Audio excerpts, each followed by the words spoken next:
kasulatan, lig-on nga basihanan, aron ang mga katawhan mahibalo sa gingharian. Si Jesus atua sa kalangitan, nag-andam ug puloy anan, alang sa mga nagabalaan. Ikauban niya sa kahangturan.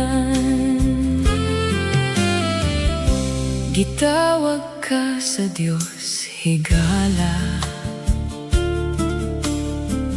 kang Jesus siya nagpaila. Nadayagi ang dakong gugma,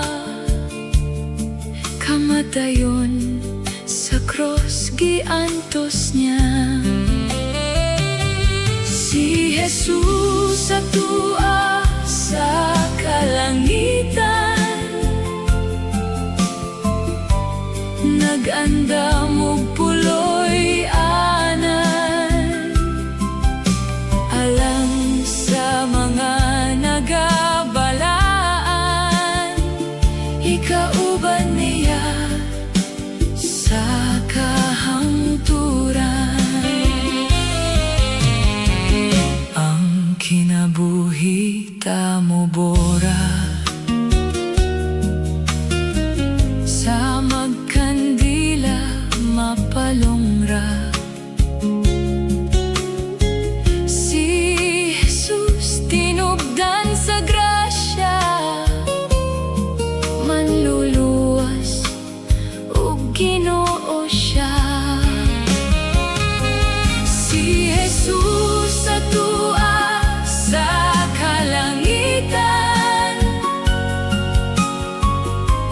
nag-andam ug puloy anan, alang sa mga nagabalaan. Ikauban niya sa kahangturan. Igsunog higala, may panahon pa, ikinabuhi ta ang mga pulong niya.